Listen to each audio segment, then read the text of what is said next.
بسم اللہ الرحمن الرحیم۔ السلام علیکم۔ A F story delight channel پر ہم آپ کو خوش آمدید کہتے ہیں۔ میری 14 سالہ حسین سالی کچھ دنوں کے لیے ہمارے گھر رہنے آئی۔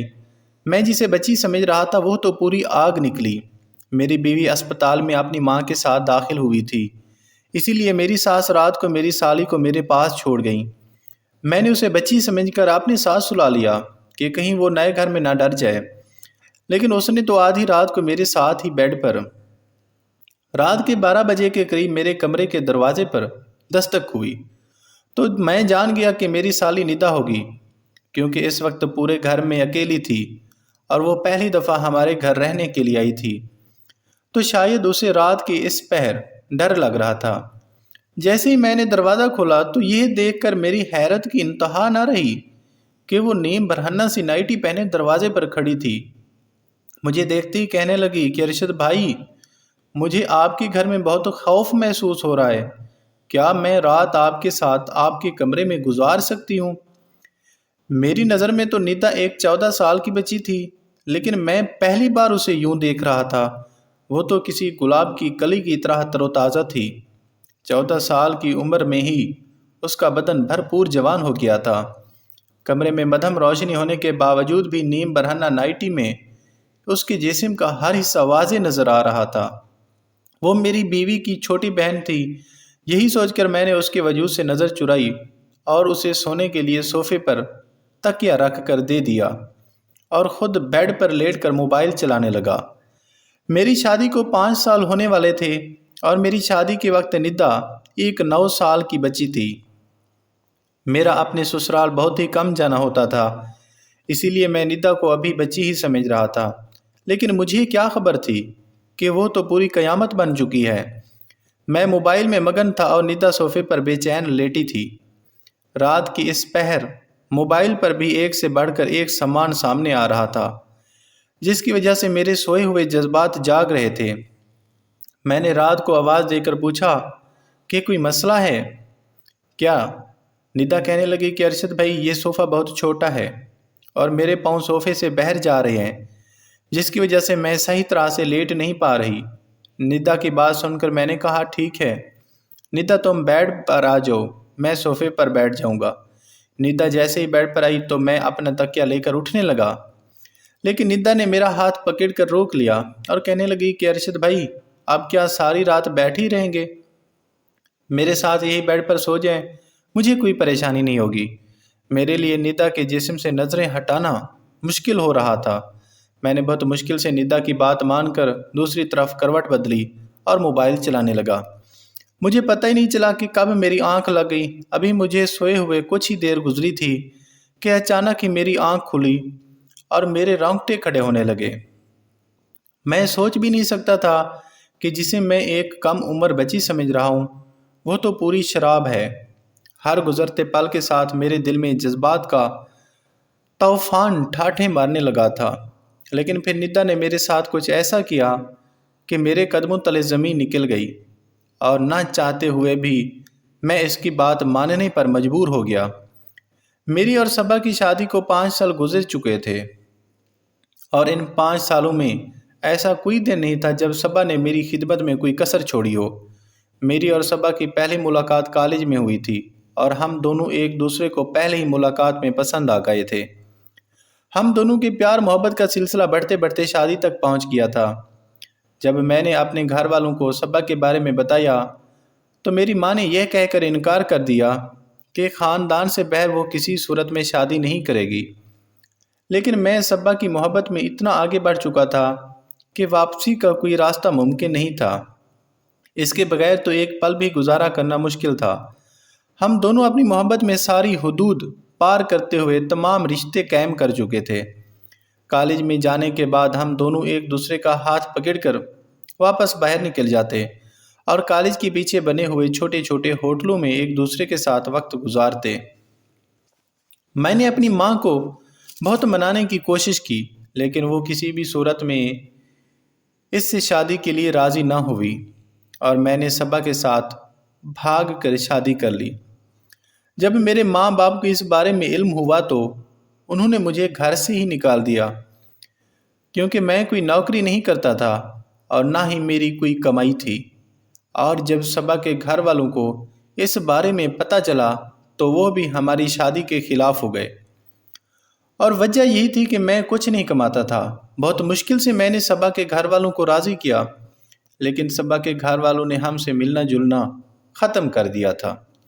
کافی عرصے تک میں اور سب فاقوں والی زندگی گزار رہے تھے، لیکن جیسے ہی میری نوکری لگی اور میرے حالات کچھ بہتر ہوئے تو صبا نے اپنے گھر والوں سے ملنا جلنا شروع کر دیا تھا۔ لیکن اب وہ لوگ مجھے بالکل بھی پسند نہیں تھے، کیونکہ جب مشکل حالات تھے تب انہوں نے مجھے نہیں اپنایا تھا، اور اسی لیے میں صبا کے گھر نہ جانے کے برابر جاتا تھا، سال میں 1 یا 2 دفعہ۔ اسی لیے میں صبا کی چھوٹی بہن ندا کو کبھی صحیح طریقے سے دیکھا نہیں تھا، نہ ہی میں اس بات سے واقف تھا کہ اب وہ 14 برس کی ایک خوبصورت لڑکی بن چکی ہے۔ خدا نے ہمیں اولاد کی نعمت سے کئی سالوں تک محروم رکھا تھا، اور بہت زیادہ علاج کرانے کے بعد اب صبا ہمارے بچے کو جنم دینے جا رہی تھی۔ میرے گھر والے تو تھے نہیں، اسی لیے مجبوراً مجھے صبا کی ماں کو بلوانا پڑا، اور جب ہم صبا کو اسپتال لے کر گئے تو ڈاکٹر نے بتایا کہ صبا کو 1 2 دن ہسپتال میں داخل رہنا پڑے گا۔ پریگنینسی کے اس عرصہ میں صبا کو کافی بیماریاں ہو چکی تھیں، اور اس کا کیس کافی مشکل تھا۔ صبا کے والد کہیں شہر سے باہر گئے ہوئے تھے، اس لیے صبا کی والدہ نے اس کی چھوٹی بہن کو میرے پاس ہمارے گھر میں چھوڑ دیا، کیونکہ وہ اسے اکیلا نہیں چھوڑ سکتی تھیں۔ میں بہت عرصہ بعد صبا کی بہن ندا کو پہلی دفعہ دیکھ رہا تھا، اور میں اس کو دیکھ کر حیران رہ گیا تھا۔ میں تو صبا کی خوبصورتی کا ہی دیوانہ تھا، لیکن اس کی چھوٹی بہن تو اس سے کہیں زیادہ خوبصورت تھی، اور اسے دیکھ کر صبا کو بھول گیا تھا۔ ندا نے صبا کی غیر موجودگی میں گھر کے سارے کام کاج کیے، اور مجھے بالکل محسوس نہیں ہوا کہ صبا گھر میں نہیں ہے۔ اس نے سارے گھر کو سلیقے سے صاف ستھرا کر کے سونے کی تیاری شروع کی، تو میں بھی اپنے کمرے میں چلا آیا۔ لیکن تھوڑی ہی دیر بعد جب کمرے کے دروازے پر دستک ہوئی تو میں جان گیا تھا کہ ندا آئی ہے۔ شاید اسے کسی چیز کی ضرورت تھی، لیکن میں اس بات سے بالکل بے خبر تھا کہ ندا تو کچھ اور ہی ارادہ لے کر آئی ہے۔ پہلے تو وہ صوفے پر آرام سے بیٹھ گئی اور کہنے لگی کہ مجھے بہت زیادہ اکیلے پن میں خوف محسوس ہو رہا تھا، کیونکہ یہ گھر میرے لیے بالکل نیا ہے۔ اسی لیے میں نے سوچا کہ کیوں نہ میں آپ کے کمرے میں ہی رات گزار لوں۔ میں نے ندا سے کہا، اچھا کیا کہ تم چلی آئی، یہ تمہارا اپنا ہی گھر ہے، تم یہاں آرام سے سو سکتی ہو۔ لیکن ندا کو یوں نیم برہنہ نائٹی میں دیکھ کر میری نظریں بار بار اس کے جسم کا طواف کر رہی تھی۔ ندا میرے چہرے پر نظر جمائے بہت ہی توجہ سے مجھ سے بات کر رہی تھی۔ وہ آہستہ آہستہ مجھے بتا رہی تھی کہ جب اس نے مجھے پہلی بار دیکھا تھا تو میں پہلی نظر میں اسے اچھا لگا تھا۔ اس وقت وہ صرف 9 سال کی تھی۔ وہ کہنے لگی کہ مجھے دیکھتے ہی اسے اپنی آپی کی پسند پر رشک آنے لگا، اور اسے خوشی ہوئی کہ اس کی آپی کی قسمت اتنی اچھی ہے۔ ندا کہنے لگی کہ اس دن کے بعد سے میں اس کے خیالوں میں بیٹھ گیا تھا، اور وہ یہی تصور کرتی ہے کہ اس کی زندگی میں آنے والا شخص بھی بالکل میرے جیسا ہی ہوگا۔ ندا مجھ سے بات کرتے کرتے اپنی نائٹی کی ڈوری سے بھی کھیلنے لگی تھی۔ وہ مجھے کہہ رہی تھی کہ میری بڑی بڑی آنکھیں اس کے ذہن میں ہمیشہ کے لیے بیٹھ گئی تھیں۔ وہ کہنے لگی کہ اس نے کئی مرتبہ اپنی ابا سے میرے لیے جھگڑا بھی کیا، کیونکہ وہ چاہتی تھی کہ اس کے ابا مجھے معاف کر کے ہمیں اپنا لیں، کیونکہ وہ مجھے دوبارہ دیکھنے کے لیے بے چین تھی۔ مجھ سے باتیں کرتے کرتے وہ صوفے پر لیٹ گئی، اور میں بہت مشکل سے اسے نظریں چرا کر اپنے فون میں دھیان دینے لگا تھا۔ کمرے کا ماحول اچانک ہی بہت گرم ہو گیا تھا۔ ندا ایک جلتی ہوئی آگ تھی جو مجھے اندر تک دہکا رہی تھی۔ میں تو اسے بچی سمجھ رہا تھا، لیکن اس کی جوانی تو کسی کو بھی دیوانہ کر سکتی تھی۔ تھوڑی دیر میں وہ بے چینی سے کروٹیں بدلنے لگی۔ میرا دھیان بار بار بھٹک کر ندا کے وجود پر مرے جا رہا تھا، اور جب میں نے اسے بے چین دیکھا تو میں پوچھ رہا تھا کہ کیا ہوا ہے۔ وہ کہنے لگی کہ یہ صوفہ بہت زیادہ غیر آرام دہ ہے، اور میں اس پر آرام سے نہیں سو سکتی۔ یہ سنتے میں نے اس سے کہا کہ وہ بیڈ پر آ کر سو جائے، اور صوفے پر میں سو جاؤں گا۔ وہ جیسے ہی بیڈ کی طرف آئی تو میں اٹھنے لگا۔ ندا نے فوراً ہی میرا ہاتھ پکڑ کر کہا، ارشد بھائی آپ کو تکلیف اٹھانے کی کیا ضرورت ہے؟ یہ آپ کا اپنا ہی گھر ہے۔ میں ایک طرف لیٹ جاتی ہوں، آپ دوسری طرف لیٹ جائیں۔ میں ندا کی بے باکی دیکھ کر حیران رہ گیا تھا، لیکن میں خود بھی آرام کرنا چاہتا تھا۔ سارا دن صبح کے پیچھے میں نے اسپتال میں کافی بھاگ دوڑ کی تھی، اسی لیے میں بیڈ پر ایک کونے سے ہو کر لیٹ گیا اور اپنا فون چلانے لگا۔ ندا کی موجودگی میں اپنے جذبات پر قابو پانا میرے لیے ایک مشکل مرحلہ تھا جس سے میں اس وقت گزر رہا تھا۔ فون چلاتے چلاتے مجھے کب نیند آ گئی مجھے پتہ بھی نہ چلا، اور جب میری آنکھ کھلی تو مجھے ایسا محسوس ہوا جیسے کوئی میرے جسم پر ہاتھ پھیر رہا ہے، اور جب میں پوری طرح ہوش میں آیا تو مجھے اندازہ ہوا کہ ندا میرے بہت قریب لیٹی ہوئی ہے اور اس کی انگلیاں میرے جسم پر حرکت کر رہی ہیں۔ میرے اندر ایک طوفان سا اٹھنے لگا تھا۔ ندا جان بوجھ کر میرے جذبات کو ابھار رہی تھی۔ وہ اپنے دلی جذبات تو باتوں ہی میں پہلے بیان کر چکی تھی کہ وہ مجھے پسند کرتی ہے، اور اب رات کے اندھیرے میں وہ اس طرح میرے قریب آ کر یہ بات ثابت کر رہی تھی کہ اس کے دل میں میرے لیے بہت کچھ تھا۔ میں ایک مرد تھا اور بہت کوشش کے باوجود بھی خود کو ندا سے دور نہ کر سکا، اور میں بھی کروٹ بدل کر اس کے قریب ہو گیا۔ ندا تو ویسے ہی اسی بات کے انتظار میں تھی۔ جیسے ہی علم ہوا کہ میں اس کا ساتھ دینے کے لیے تیار ہوں، وہ فوراً مجھ پر لٹانے لگی، اور میں نے بھی اس کے ہر جذبے کی خوب پذیرائی کی۔ جب ہم دونوں اپنا مقصد حاصل کر چکے تو ندا نے اپنے فون میں ہماری کئی تصویریں کھینچیں جن میں ہم دونوں ایک دوسرے کی باہوں میں تھے۔ ہم دونوں ہی بے حجاب تھے۔ میں نے ندا سے کہا کہ اس طرح کی تصاویر فون میں نہ لے، لیکن ندا کہنے لگی جب میں اس کے ساتھ نہیں ہوں گا تو وہ میرے ساتھ ان تصاویر کو دیکھ کر بیتے ہوئے لمحوں کو یاد کرے گی۔ میں اس کی ایک ایک ادا پر فدا ہو گیا تھا۔ وہ پوری طرح اپنی جوانی مجھ پر لٹا چکی تھی۔ اس کا نرم اور نازک گلاب جیسا کھلتا بدن مجھے مدہوش کر گیا تھا، اور میں یہ تک بھول گیا تھا کہ میری محبوب بیوی اس وقت تکلیف کی حالت میں اسپتال میں داخل ہے اور وہ کبھی بھی میرے بچے کو جنم دے سکتی ہے۔ ندا کے ساتھ رات گزار کر میں ایسے مسرور ہو رہا تھا جیسے کوئی قلعہ فتح کر لیا ہو، لیکن مجھے کیا خبر تھی کہ یہاں سے میری بربادی کا آغاز ہونے والا تھا۔ جیسے ہی میں ہسپتال جانے کے لیے گھر سے نکلا، ندا نے مجھے آواز دے کر روکا اور میرے قریب آ کر مجھے اپنی باہوں میں بھر لیا اور مجھے چومتے ہوئے کہنے لگی مجھے کچھ پیسے دے کے جائیں، مجھے بازار جانا ہے۔ ندا کی بات سنتے میں نے بٹوے سے ہزار کے 5 نوٹ نکال کر ندا کے حوالے کیے۔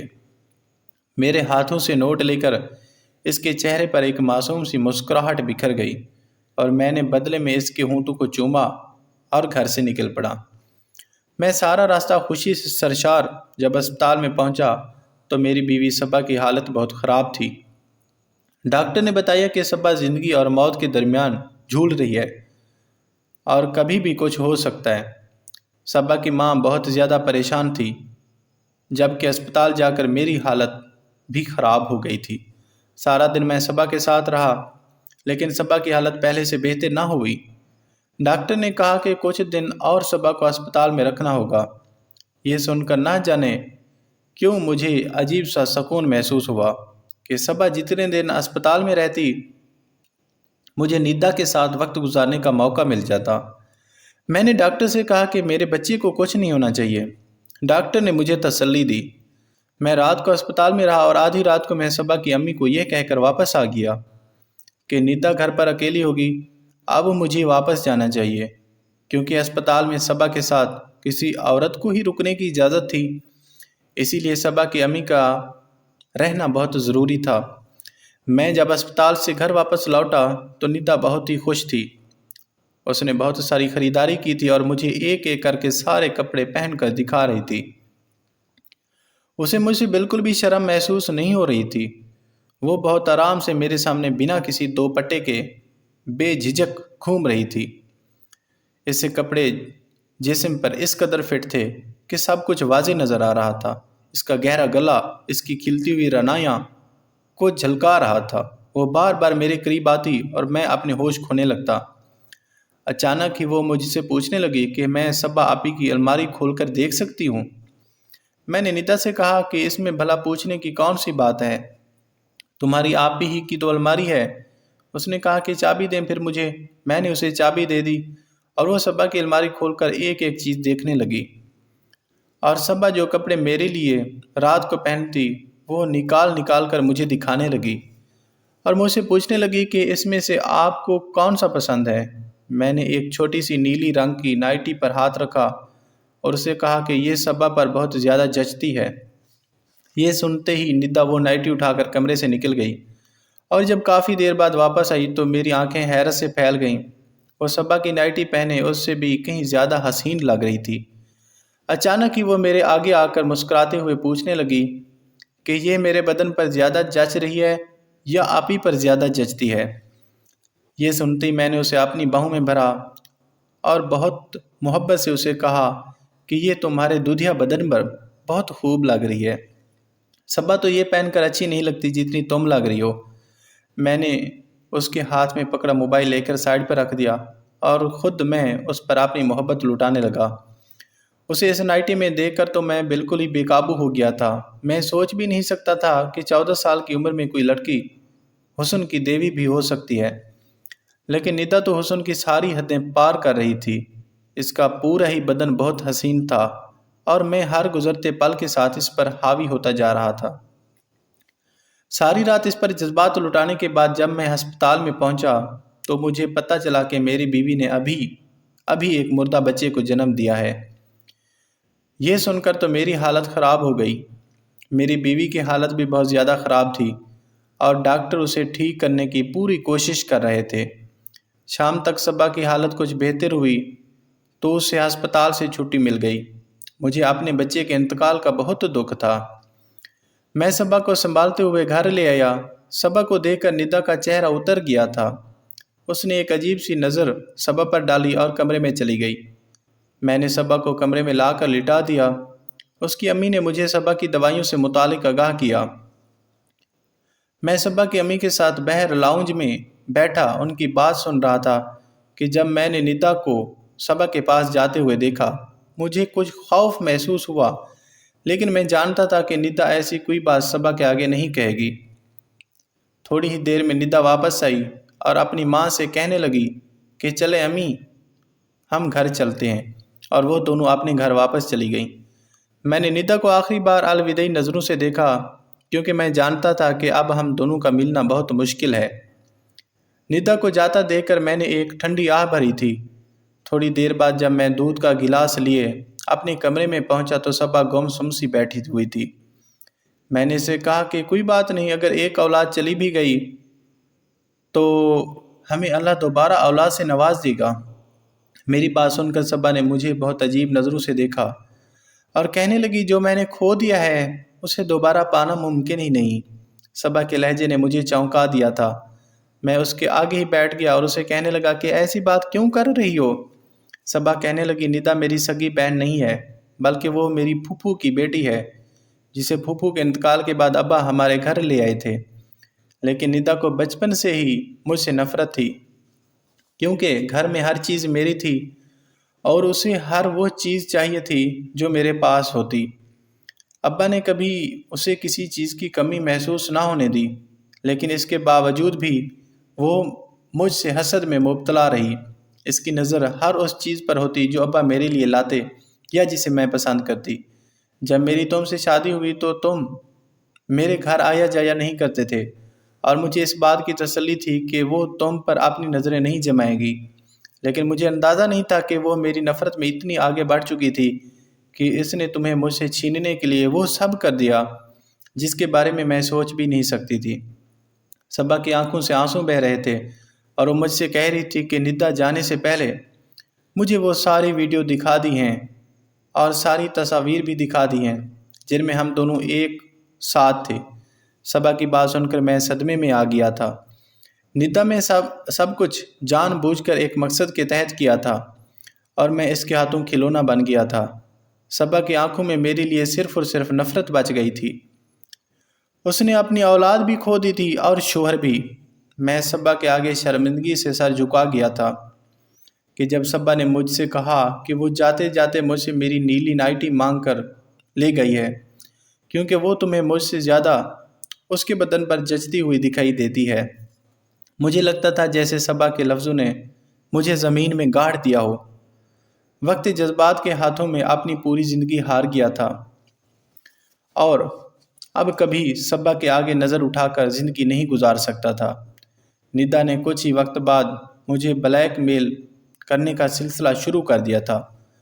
وہ مجھ سے ہر بار ایک بڑی رقم کا تقاضا کرتی اور میرے نہ دینے کا کہنے پر میری تصاویر وائرل کرنے کی دھمکی دیتی۔